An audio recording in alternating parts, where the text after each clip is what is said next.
성경의 숲을 걷다. 오늘은 사무엘상 1장입니다. 이스라엘의 왕정 성립 과정을 주제로 하는 사무엘상은 흥미롭게도 그것과 무관해 보이는 한 여인의 눈물 어린 기도에서 시작한다는 것이 매우 인상적입니다. 이스라엘 역사에 큰 획을 그을 인물의 이야기가 한 절박한 여인의 눈물 어린 기도로 시작되고 있어요.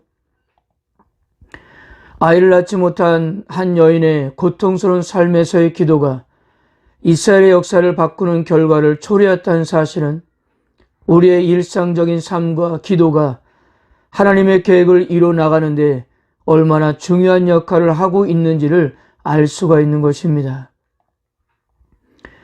어두운 이스라엘의 희망의 소국을 울려 펴지게 하는 사무엘상은 아주 평범하지만 신실한 사람 엘가나의 집안 이야기로 막을 올립니다. 1절입니다. 에브라임 산지 라마다임 소빔에 에브라임 사람 엘가나라 하는 사람이 있었으니 그는 여호람의 아들이요 엘리우의 손자요 도우의 증손이요 수베의 현손이더라. 엘가나를 에브라임 사람이라고 해서 엘가나가 에브라임 사람이란 말이 아니라 레인으로서 그가 살던 곳이 바로 에브라임 땅이었다는 것입니다. 우리가 이미 공부한 대로 레인들은 각 지파에서 제공하는 성읍에서 흩어져서 백성들에게 종교적인 의무를 다하면서 살고 있었습니다. 역대상 6장 31절에서 38절까지 엘가나의 족보에 대한 기록을 살펴보면 특이한 점이 많습니다. 그의 족보를 계속 올라가다 보면 엘가나는 레이의 둘째 아들이었던 고앗의 후손이었어요. 역대상 6장에서는 그 핫이라고 기록되어 있는데 같은 이름입니다. 그리고 그 고앗의 후손 중에는 민수기 16장 모세를 대적했던 고라가 있었습니다. 그러니까 엘가나가 바로 이 고라의 후손이었던 것입니다. 자, 이렇게 볼 때 사무엘이 모세를 대적했던 고라의 후손이었다는 거예요.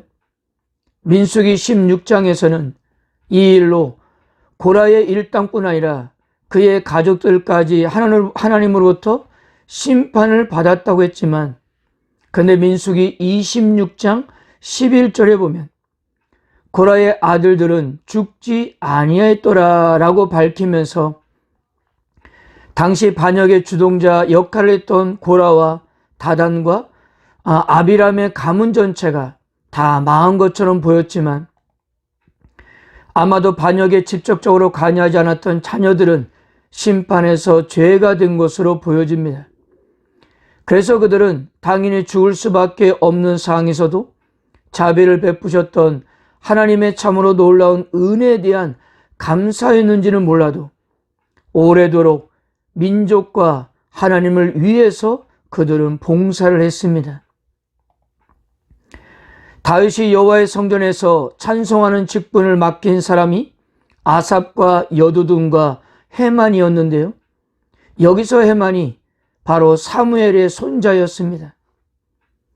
또한 고라의 후손들은 훗날 최소한 11편의 시편을 남겼는데요. 특히 시편 중에는 가장 진지하고 확고한 신앙을 고백하는 내용들이 포함되어 있습니다. 종교개혁자 루터가 자신의 신앙을 고백하면서 저작했던 내 주는 강한 성이요라는 찬송에 영감을 주었던 시편이 바로 고라의 후손들이 남긴 시편이었습니다. 사무엘 1장에서 등장하고 있는 엘가나의 신앙도 예외가 아니었습니다. 보통 이스라엘의 모든 남자들에게 부과된 3대 절기와는 달리 매년제는 자발적인 가족 중심의 제사였는데요. 율법의 의무가 아니었던 매년제를 드렸다는 사실은 그가 얼마나 경건한 사람이었는지를 밝히고 있는 것입니다. 자, 그런데 엘가나에게는 은혜라는 뜻의 한나와 보석이라는 뜻의 분인나가 라는 두 명의 아내가 있었는데요. 한나는 자식이 없는 반면 분인나는 자식이 있었습니다. 그런데 이 문제가 매년 하나님의 전을 찾을 때마다 한나를 힘들게 하는 부분이었어요. 매년 엘가나는 재물을 나눌 때 분인나와 그의 자녀들에게는 한 몫을 준 반면 한나에게는 갑절의 목을 주었습니다. 이 때문에 분인나는 한나를 심히 괴롭히며 격분하게 했던 거예요. 본래 율법에 따르면 분명 분인나에게서 먼저 태어난 아들에게 장자의 권리로 갑절의 몫을 주어야 했습니다. 그런데 엘가나는 매년마다 항상 한나에게 갑절의 몫을 주자 분인나의 자녀들이 율법에 보장된 권리마저 빼앗기는 것은 아닌가 염려되었을 것입니다. 그러므로 단순히 감정의 문제로 질투하는 것이 아니라 상속권은 분인나 자신과 자신의 자식의 미래가 걸린 문제였기 때문이었을 거예요.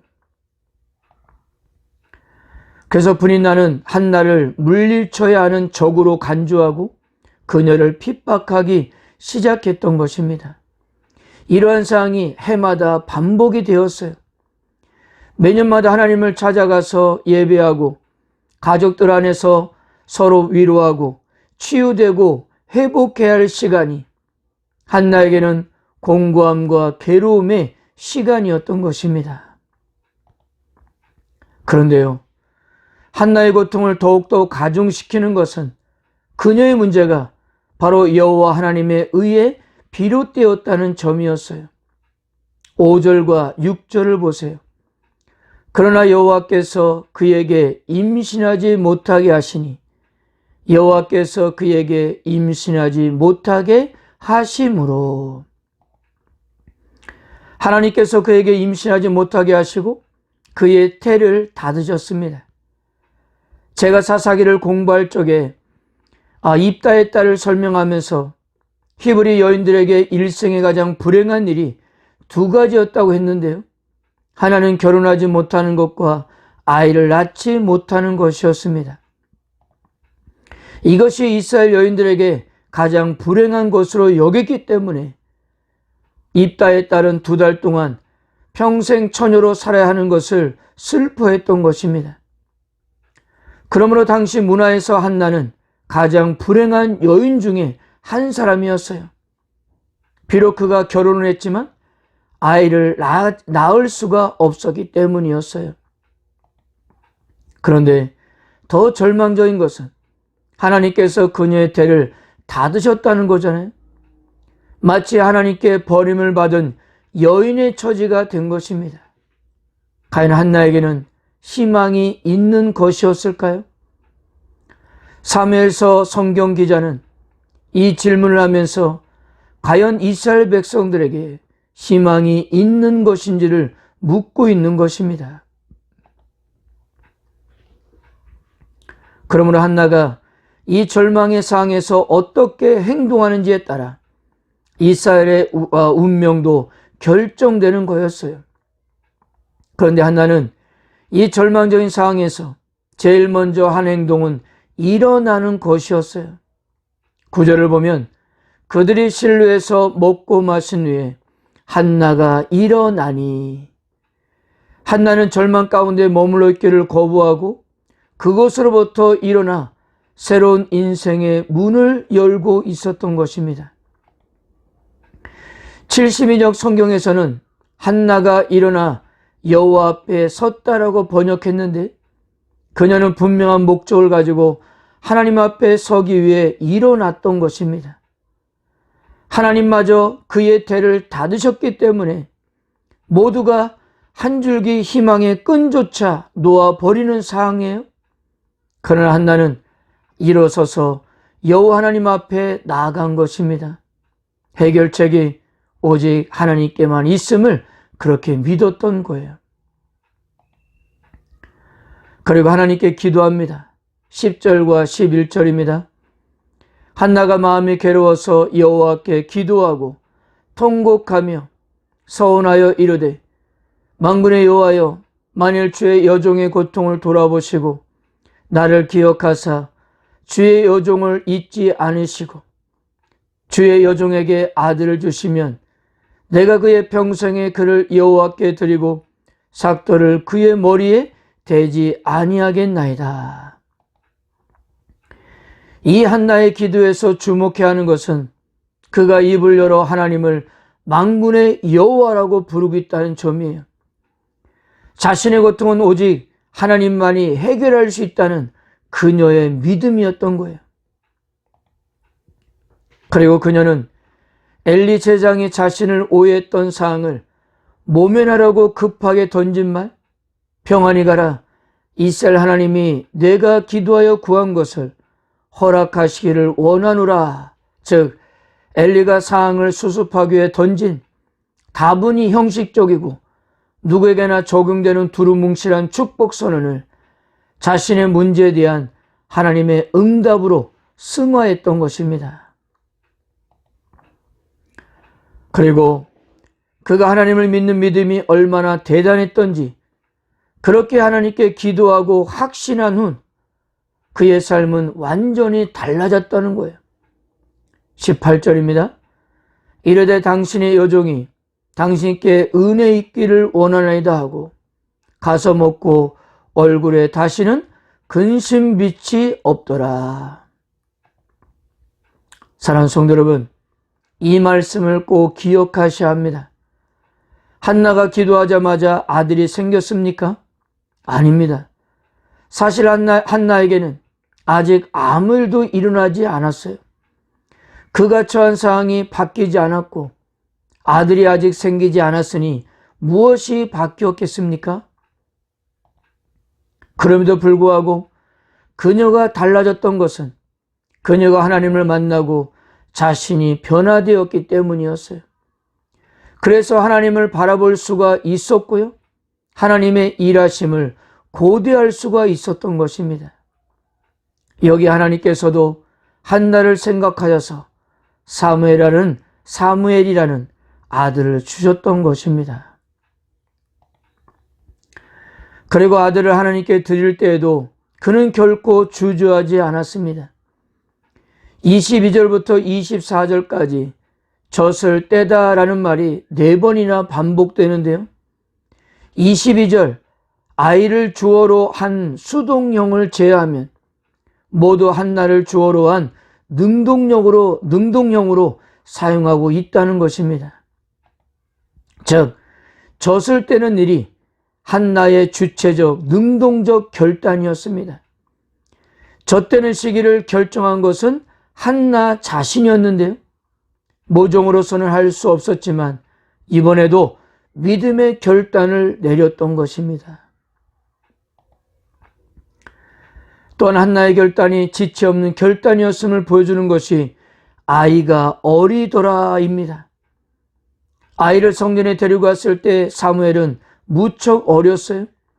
이건 역시 한나의 결단이 신속했음을 보여주고 있는 것입니다. 사랑하는 성도 여러분, 오늘 사무엘상 1장에서 꼭 기억해야 하는 것은 한나의 적극적인 신앙은 고난에서 생겨났다는 것입니다. 삶의 고난에 믿음으로 반응하여 사무엘을 얻었어요. 그녀는 이스라엘 민족의 문제를 해결하는 거창한 비전을 가지고 행동한 것이 아니었어요. 자신의 삶에 주어진 작은 도전에 믿음으로 반응한 것입니다. 엄청난 절망 가운데 머물러 있기를 거부하고 한나는 하나님의 전을 향해 결연히 일어났습니다.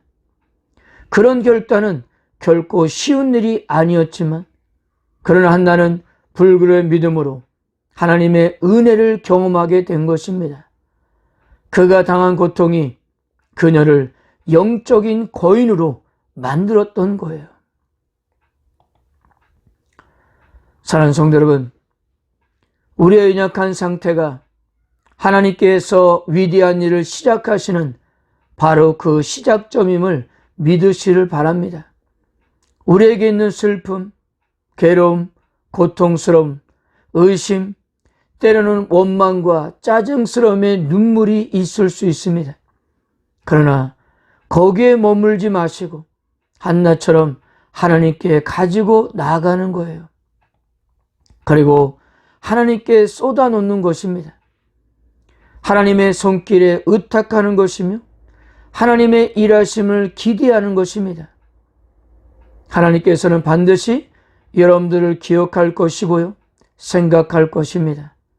그리고 우리들의 마음에 기쁨을 허락하실 거예요.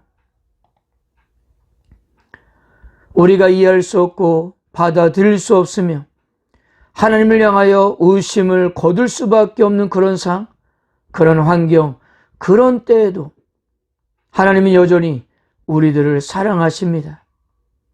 그 하나님께서 오늘도 우리들의 믿음을 사용하셔서 당신의 뜻을 이루실 것입니다.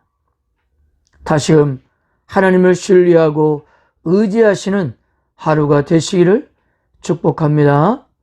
아멘.